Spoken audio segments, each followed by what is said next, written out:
네, 정치 인사들을 모아 속풀이하는 시간 1타 정치입니다. 박영식 시사 에디터, 김종욱 더불어민주당 정책위 부의장님 나와 계십니다. 안녕하세요. 네, 안녕하세요. 네, 안녕하세요. 네, 와, 내란 특검이요. 정말 빠르고 추진력이 있는 것 같습니다. 지금도 속보가 계속해서 나오고 있는데요. 일단 오늘 한덕수 전 국무총리에 대한 소환 조사가 있었는데 경찰에서 앞서서 내렸던 출국 금지를 유지하도록 신청을 했다고 하고요. 그리고 조치를 했다고 하고요. 노상원에 대한 구속영장을 발부를 했습니다. 그래서 원래 구속 만기가 7월 9일인데 그 전에 구속 신문이 진행될 것이다. 이렇게 이야기를 했고요.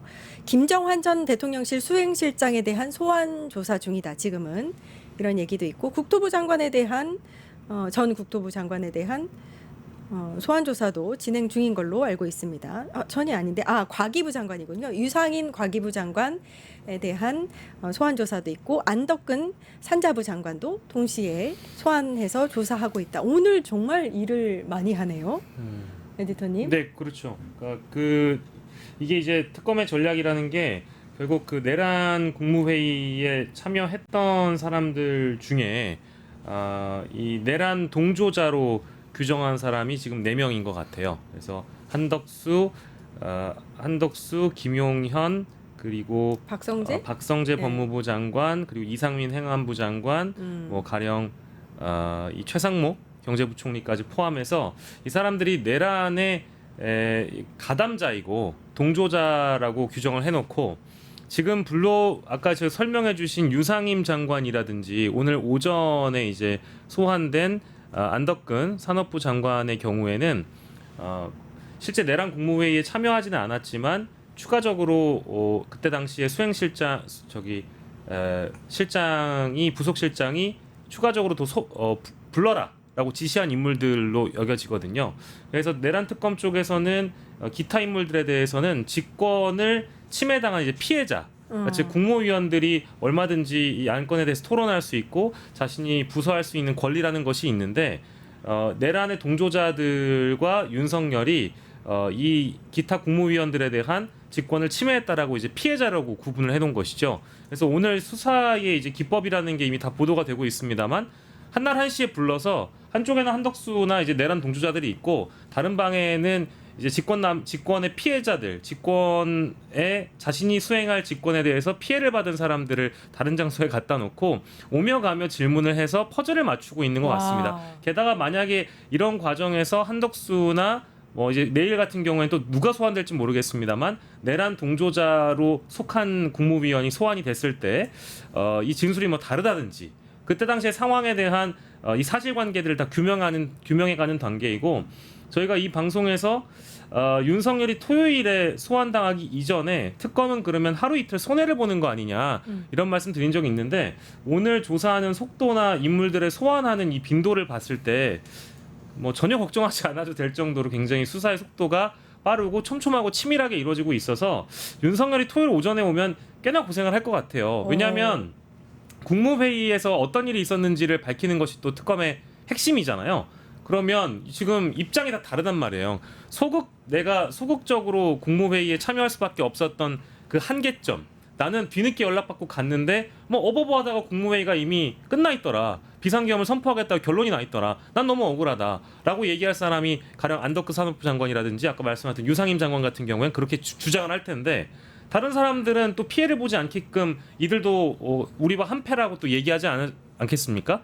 이런 측면들을 봤을 때 이 각자의 주장들을 결국 다 퍼즐 맞추기를 해서 그 토요일에 조사할 윤석열과 관련된 질문이나 이런 것들을 다 시스템을 좀 맞춰가는 설정해가는 그런 단계라고 봐야 될 것 같습니다. 그러니까 5일 토요일 윤석열에 대한 소환 조사를 앞두고 그 다양한 퍼즐을 맞추기 위한 조사들이 오늘 공격적으로 이루어지고 있다 이렇게 보면 될 것 같은데 그러니까 한덕수 전 총리가 지금 알려진 게 사후 계엄 선포문에 서명을 했다가 폐기하라 이렇게 지시한 흔적이 발견된 거잖아요. 네. 오늘 보니까 특검 수사관이 한덕수를 팔을 이렇게 잡아서 끌고 들어갔어요. 그것도 굉장히 상징적으로 보여지는데. 피의자니까요. 네. 그러니까 약간 구속이 임박한 거 아니냐, 체포되지 않겠느냐 뭐 이런 얘기도 나오고 있어요. 뭐 저 정도로 한다면 제가 볼 때는 일정한 증거를 가지고 있으니까 저렇게 할 거라는 생각이 들고요. 기본적으로 내란 수사가 국민 여러분들은 너무 오랜 기간이 돼가지고 수사가 많이 됐다고 생각할지 모르겠습니다만 수사가 그때 거의 안 된 거죠. 불러서 조사한 적이 거의 없잖아요. 장성들 빼고는. 전 그런 의미에서 170일이라는 기간이 앞으로 있습니다만 지금 거의 제가 볼 때는 또 20여 일 동안 빼먹을 거고 그러면 150일밖에 없는 상황이어서 특검도 상당히 속도를 낼 수밖에 없는 거고 나름대로 전체적인 윤곽 정황은 잡은 것 같아요. 말씀하셨던 것처럼 핵심적인 내용들의 하나는 뭐냐면 윤석열이 직권을 남용했는가, 그러니까 국무위원들을 통해서 국무위원들에게 직권을 남용했는가의 여부를 확인하는 문제가 하나 있을 것 같고 또 하나는 이제 한덕수 전 국무총리 같은 경우는 내란을 인지했나, 동조했는가의 내용은 뭐냐면 계엄을 갖다가 하기 위해서 심의를 하기 위해서 국무위원들을 소집을 해야 되는데 안 온 사람들이 있으니까 또 전화 돌렸단 말이에요. 전화 돌리는 과정에서 한덕수가 상당히 능동적인 행동을 했는가 안 했는가를 확인하는 건 내란에 동조했는가 아닌가를 확인할 수 있는 방법 중에 하나이고 또 하나는 말씀하신 이제 국무회의에서 있었던 이 문서를 갖다 위조한 측면들이 있는 거 아니냐. 맨 처음에 내용을 보니까 문서가 완전 엉망이더라고요. 보니까 그죠? 5분 동안 국무회의 했다고 그러고 그다음에 접견실에서 회의했다고 그러고 국무회의장에서 회의를 해야 되는 건데 그다음에 그 내용도 보면 회의한 시간 이후에 그러니까 계엄을 선포한 시간 이후에 국무회의를 한 것처럼 지금 나와 있는 내용들의 문서가 있기 때문에 이 문서에 대해서 김지원이 전화로 물어봤다는 거잖아요. 국무회의에 있는 내용들은 다 문서로 작성이 돼야지만 되는 거야라고 강희구한테 전화를 했다는 거 아닙니까? 그러니까 문서 새로 만든 거잖아요. 그러면 기억나십니까? 12월 4일 날 안가요에 네 사람이 왜 모였을까? 네. 네 사람이 모였잖아요. 아마 이것도 다 파악했을 것 같아요. 야, 그 국무회의 제대로 된 거야? 문서가? 그러니까 김지원이 12월 4일 날 5일 날 전화했다는 거잖아요. 네. 강희구한테. 네. 저는 12월 4일 날 안가 모임이 대단히 중요하다. 그게 어떤 거였는지. 그런 거 다 체크했을 것 같다는 느낌이 드는 거죠. 그러니까 12월 5일 날 전화를 했겠죠. 그래서 그것 때문에 다시 문서를 만들었던 거죠. 그 문서에는 대통령, 그러니까 그 당시 윤석열과 김용현의 서명란을 별도로 만들어서 서명을 했다는 거고, 그다음에 한덕수도 서명을 했다는 거잖아요. 나머지 국무위원들은 서명을 안 했습니다만, 그러니까 그 문서를 공식적으로 뒤늦게 만들어낸 거죠. 그러니까 한덕수가 야 이러면 큰일 나겠는데, 이거 나 못하겠다라고 하니까 폐기했다는 거니까, 소위 이제 국무위원들의 국무회의에 대한 문서 작성도 위조를 한 거고. 그럼 전반적으로 제가 볼 때는 이 초입의 사건들의 내용들을 들춰보게 되면 국무위원들 중에서 어떤 자들이 동조했는지 그리고 어떤 내용들이 갔는지 이런 부분들을 확인할 수 있는 절차이기 때문에 좀 전격적으로 말씀하신 것처럼 12월 12월 아니죠. 이번 그 금요일 날 7월 5일 날인가요? 윤석열을 부르기 이전에 이것저것 정황 상황들을 맞춰 봐서 그 내용들을 들이밀고 이러이러한 정황들이 있으니까 이 내용들을 보면 당신이 어떻게 얘기할 수 있어. 저번에 아마 또 다른 정황 증거가 정확히 나왔다고. CCTV 말씀이시죠?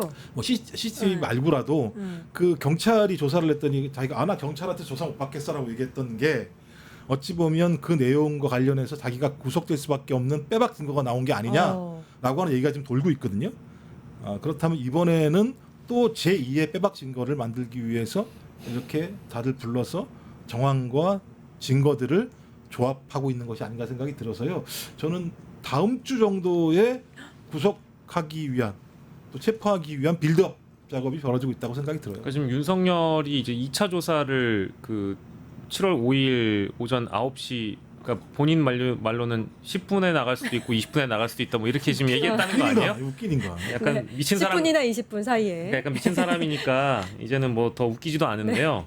근데 이제 이 양반 그 윤석열 씨가 이렇게 나오는 이유에는 당연히 이 특검과의 뭐 어떤 힘겨루기 마냥 자꾸 이 출석 시간을 가지고 마치 특검의 조사에 비협조적으로 나오지는 않는 듯하면서도 주도권을 자기가 가져가고 싶어하는 모습은 보입니다만 지금 우리 김종욱 부의장께서 말씀 주신 것처럼 다음 주를 안 넘길 것 같아요. 윤석열은 나오지 않아도 당연히 구속의 위기인 건데 이제 나오면 아마 금요일까지 오늘 수요일이잖아요. 예. 어제와 오늘 사이에 지금 내란 특검에서 벌어지고 있는 일들을 보면서 굉장히 불안해하고 있을 거라는 생각이 듭니다. 물론 첫 번째 조사에서도 뭐 핵심적인 증거 때문에 놀랐다라고 하는 그 어떤 정황들은 이미 많이 보도가 됐으니까 그것은 핵심적인 물증이 제시됐을 수도 있고 뭐 육성 녹취라든지 어떤 뭐 CCTV 화면이 제시됐을 수도 있는데 그 이후에도 자신이 구속 위기나 체포의 위기가 있을까봐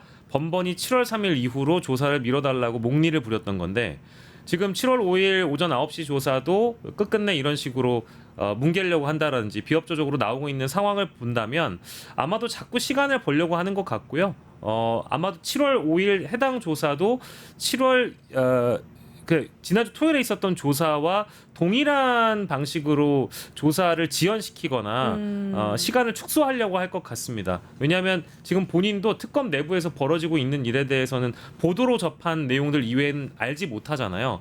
대부분 특검이 언론사 기자들에게 흘려주는 내용들은 어느 정도 전략적으로 이제 오픈이 된다라고 보시면 되고요. 플러스 알파에 대한 내용은 이제 실제 수사에 들어갔을 때 윤석열에게 제시가 되기 때문에 지금 우리가 알고 있는 내용 정도로 윤석열은 준비할 뿐이지 그 이상의 핵심적인 증거가 어떤 것들이 제시될지 전혀 모르고 있는 상황이라 그 증거 제시 이후에 똑같은 방식으로 수사를 뭉개거나 지연시키면 그땐 바로 즉시 체포가 이루어지거나 영장 청구가 이루어질 가능성이 높다라는 게 저희 둘의 얘기가 아니고 전문가들의 분석입니다. 그리고 그 시간도 다음 주를 넘기진 못할 것 같아요. 그러니까 네. 이번 주 토요일이 2차 조사이면 3차 조사까지는 받을 수 있는데 뭐 그 어간에는 분명히 구속될 위기에 놓여 있다 봐야 되겠죠. 토요일 이후에 조사까지 살펴보다가 체포될 가능성을 말씀하셨고 한덕수 이야기를 하다가 저희가 지금 윤석열 쪽으로 빠졌는데 한덕수가 지금 보니까 내란에 확실한 또 다른 빌런이 맞는 것 같아요. 그러니까 근데 이 상황에서 제가 궁금한 건 아니 이런 상태에서 그러니까 본인이 무슨 짓을 했는지 분명히 알 텐데 어떻게 대선 후보로 나갈 생각을 했느냐. 그러니까 나오려고 했겠지. 그러니까 나오려고 그러니까 했다. 지금 보면은 저희가 두 사람을 이해 못하는 사람 중에 하나 두 사람이었잖아요. 하나가 한덕수하고 최상목. 쟤들은 왜 저러지? 왜 이 정도 상황이 왔으면 저렇게 못할 텐데 왜 저렇게 하는 거지? 그래서 저희가 계속 뭔가 내란 과정에 깊숙이 개입됐다라고 하는 것들을 본인들이 알고 있으니까 이걸 덮으려고 하는 거 아니겠어? 그래서 최상목 같은 경우는 무슨 뭐 쪽지 접어 뭐 A4 용지 막 이런 이상한 얘기들이 막 나왔었잖아요. 말도 안 되는 얘기인 거죠. 그리고 아니 대통령이 줬는데 그걸 자기가 안 읽었다고? 안 읽고 F4 회의를 열어가지고 예를 들면 비상입법기구가 뭐 해야 될 돈을 만들기 위해서 우리가 지금 F4 회의를 열었다는 얘기가 많이 있는 거잖아요. 전 그렇다면 이제 확인이 된다. 네. 이제 확인이 되는 게 뭐냐면 어떻게? 한덕수의 저건 좀 별로 안 좋은 네. 장면인 아 이거 거죠. 오랜만에 본인이- 보니까 또 새록새록하네요. 네. 아이고 저 저 때는 몰랐을 거예요. 네. 지금 같은 일이 벌어질 거라고 잘 몰랐을 거라는 생각이 들고, 그러니까 후보 바꿔치기 하려고 했던 거지 않습니까? 그렇죠. 그러니까 결론적으로 저 후보 바꿔치기 누가 있습니까? 국민의힘 지도부가 있잖아요. 친윤계들이. 그러니까요. 네. 그러면 딱 연결되는 거죠. 윤석열, 한덕수, 친윤 그룹들이 이 정황들을 아니까 이런 일이 벌어졌겠죠. 누가 뭐. 근데 지금 만약에 오늘 불려가서 조사받은 내용과 관련해서 증거들이 나오고 사실이 인정된다면 내란은 12월 3일과 4일 날 국민이 막았습니다만 내란은 지속된 거다.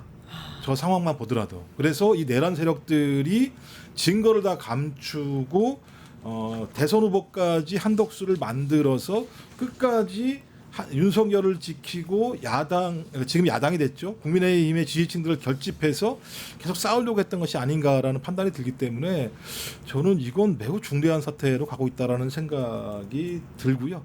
그래서 지금 윤석열이 하고 있는 것은 두 가지겠죠. 이제 법기술을 지금 사용하고 있는 거죠. 그러니까 법기술도 보니까는 네 가지를 사용을 했더라고요. 이것저것 법률, 뭐 형사소송법도 시작해가지고 이렇게 조정을 했던 것 같은데, 그러니까 최대한 안 들어가게요.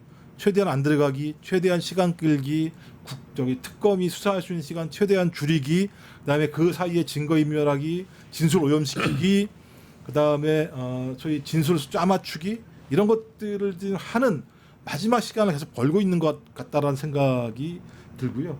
그다음에 이제 두 번째 내용들은 여전히 지지층들을 모으려고 한다. 여전히 지금도. 그러니까 계속 지금 싸우는 거잖아요. 야, 나 10시에 나갈래. 그랬다가 이번엔 9시 10분, 20분 나갈게. 집이라도 멀면 제가 누가 걸어봤다고 그러더라고요. 188보?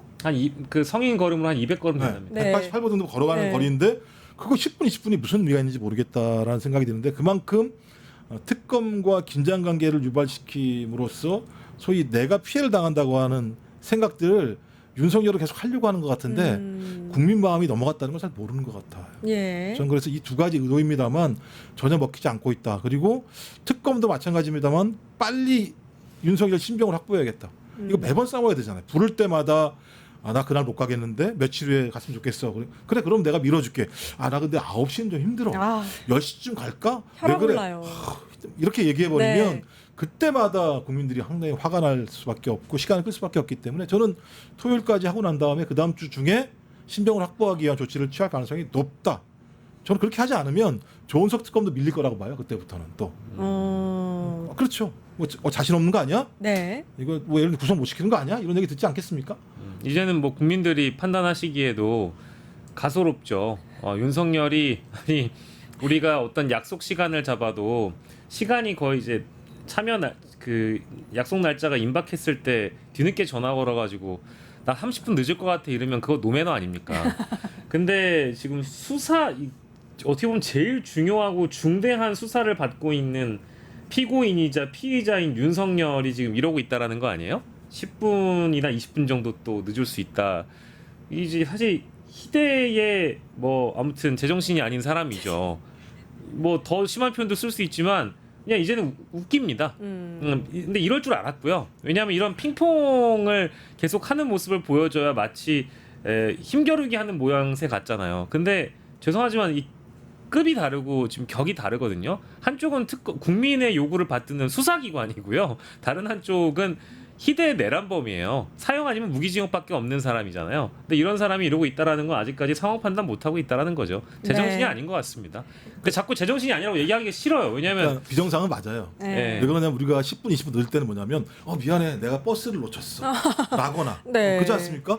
지하철을 탔는데 사람이 너무 많아가지고 내리지를 못했어 라거나 뭐 이런 거면 저희가 아유 괜찮아 천천히 와 라고 얘기할 텐데 200부라고요 200부 200부인데 야 10분 20분 늦을지 몰라. 네. 아니 그것도 당일도 아니잖아요. 그러니까요. 이미 예고를 하잖아요. 네. 아니 10분 20분을 늦을지 자기가 지금 어떻게 하는 거지? 자기가 지금 깜빵 들어갈지도 그다음에 내란을 성공할지도 모르고 진행을 한 자가 그러니까 제가 보면서 끊임없이 지금 시간 끌기 그리고 상황 파악 못해서 여전히 김문수를 지지한 41%는 아직도 나를 지지할지도 몰라라고 하는 애처로운 예를 들면 국어를 하고 있지 않나 생각이 들어서 저는 좀 국민들 입장에서도 빨리 좀 신병을 확보해서 감옥에 빨리 넣었으면 구속해야 좋겠어요. 한다. 집에 네. 남아 있는 마지막 한 병까지 다 비워야만 이제 들어가면 더 이상 못 마실지도 모를 내 사랑 알코올을 금요일 그 이 밤의 끝을 잡고 알코올을 드시다 보면 또 늦게 일어나서 한 10분 그것 20분 때문에. 10분 20분 늦을 수 있다. 그것 때문에 그런 예측이 있죠. 술을 누가 다 깨버려야 네. 되는데 가서 그냥. 이제 김건희 얘기 좀 해볼까요? 김건희 특검, 민중기 특검팀이 오늘 현판식을 열었습니다.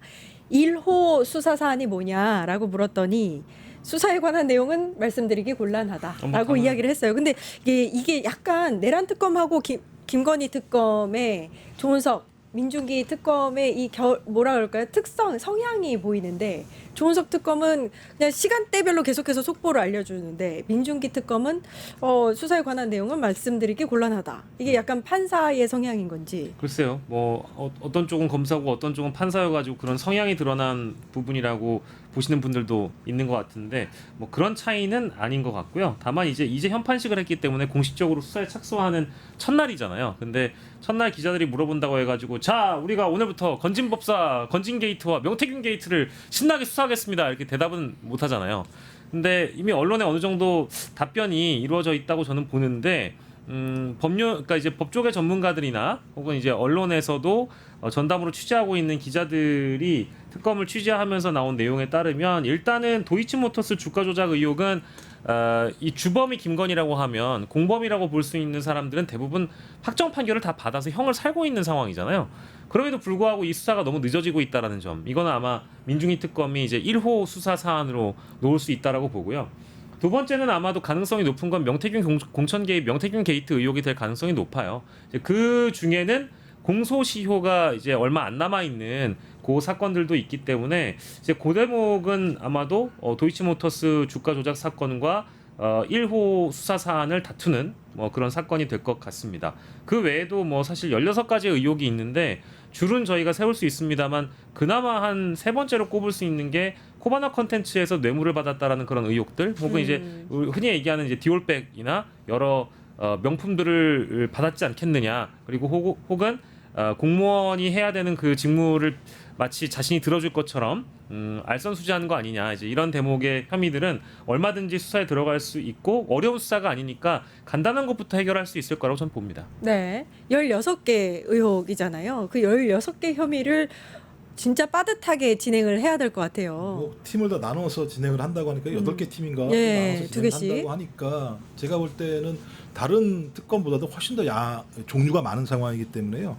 근데 문제는 대부분 다 나와 있는 것 같아요. 증거 자료들 같은 경우. 뭐 아까 말씀 도이치모터스 같은 경우 다 나와 있는 거고, 명태균 같은 경우도 뭐 제가 다 조사한 검찰 자료가 있을 거고 아마 다 사건을 이첩했을 거니까 좀 그래서 김건희 사건, 김건희와 관련된 사건들 같은 경우는 큰 무리 없이 있는 증거만 하긴 하더라도 신병 확보를 하는 데는 큰 문제가 없을 거라는 생각이 들고, 또 하나는 그 이외에 너무 국민들이 공분할 만한 잡사건들이 너무 많아요. 잡스러운 사건들이 뭐 양평부터 시작해서 다양한데, 최근에는 또 이제 실내 골프장 같은 경우도 마찬가지인데요. 이제 국정원 특활비가 사용됐다라는 이제 의혹이 있는 거 아닙니까? 이건 박근혜 전 대통령 같은 경우가 탄핵당한 사유 중에 하나로 들어갔던 내용들이 분명히 있어요. 좀 그래서 이미 민중기 특검은 이첩받은 내용을 가지고 쭉 확인해 보니까 증거는 뭐 차고 넘치는 것 같고 진술도 확보가 돼 있는 상황이고, 아니 많은 국민들이 그 다 녹취록 다 들었잖아요. 김건희가 어떻게 했는지에 대해서 뭐 예를 들면 공천 과정이 얼마나 개입했는지 다 알고 있는 상황이기 때문에 저는 뭐 내란 사건은 특히 국민들이 매우 엄중하게 느끼는 부분이고 속도감을 강조하는 부분. 왜냐하면 윤석열이 처음으로 제대로 수사를 이제야 받은 거잖아요. 그러니까요. 국민들이 상당히 속도감을 요구했었는데 김건희 건은 다 확보된 측면들이 있기 때문에 저는 신병 확보하는 건 어렵지 않을 거라 생각이 들고, 또 둘을 또 따로따로 해야 돼요.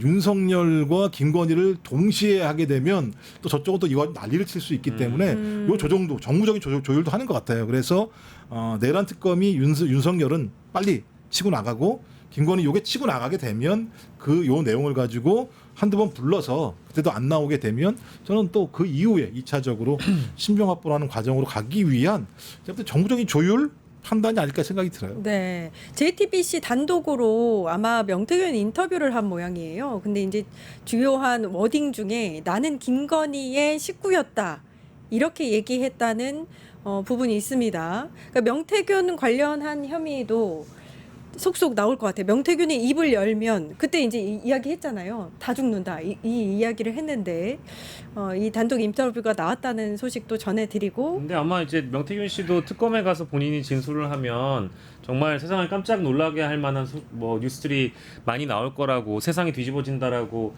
이야기는 했으나 저는 사실 조금 생각이 이제 좀 달라요. 왜냐하면 이제 명태균으로부터 나오는 여러 이제 진술들에 대한 신빙성도 특검이 또 따로 판단을 해야 되겠습니다만은, 이런 것들이 특검 수사에 예를 들면 혼선을 준다든지 그런 방향으로 나아가면 저는 안 된다고 판단해서, 물론 JTBC가 단독으로 인터뷰한 것은 앞으로 특검 수사에 또 어떠한 영향을 줄지는 저 개인적으로 잘 모르겠습니다만, 이제 저분이 하는 그런 말과 어떤 이런 행위들이 이미 증인 뭐 피의자로서, 수사의 피의자 혹은 재판에 회부돼 있는 피고인으로서, 또 어떤 해당 사건의 증인으로서 진술을 할 때 저 사람은 과연 목적이 없는 것일까? 명태균은 지금 이제 석방돼 있는 상황, 보석인 상황이잖아요. 그 상황이기 때문에 얼마든지 다른 혐의로도 참고인에서 피의자가 될 수도 있는 것이기 때문에 공동정범이 될 수도 있는 것이고, 혹은 뭐 어떤 사건 주범이 될 수도 있는 거라서 저분의 말을 있는 그대로 고지곧대로 믿는다는 것은 매우 위험한 일이다라는 말씀 좀 더불어 드리고 싶습니다. 네, 최상병 특검도 오늘 현판식을 가졌어요. 어제는 최상병 묘소에 들리기도 했는데요. 일단 여기에도 김건희가 들어가 있습니다. 김건희를 통해서 여기만 로비를- 다 들어가 있어요. 세 군데 다 들어가 있죠. 그냥 모든 데 다 들어가 있습니다. 그 임성근 소환 조사가 오늘 이루어졌고요. 예, 이제 예, 본격적으로 수사에 돌입을 했는데 어떻게 전망을 하세요? 그러니까 이제 핵심은 최병의 사망 경위가 어떻게 됐는가에 대한 조사도 중요하겠습니다만, 지금 많은 국민들이 이것도 중요합니다. 더 중요한 부분들은 그런, 예를 들면 소위 말도 안 되는 어떤 사령관에 의한 지시, 본인은 지시가 아니라고 계속 얘기하는데요. 에서 어떤 장병이 목숨을 잃은 과정을 그걸 구제해주기 위해서 대통령과 대통령 부인, 그다음에 거기에 그 용산에 있는 모든 핵심 고위 참모들이 동원돼서 구명 로비를 하게 된 가장 근본적인 이유가 무엇일까라고 하는 측면, 이 부분은 또 이제 도이치모터스에 있는 이종호라고 하는 사람과 또 연결되는 측면들이 있기 때문에, 그러니까 자기들의 범죄 행위를 무마하기 위해서 소위 최혜병 사건을 구명하는 방식을 통해서 박정훈 대령을 항명죄로, 그 항명죄는 엄청나게 큰 죄이란 말이에요.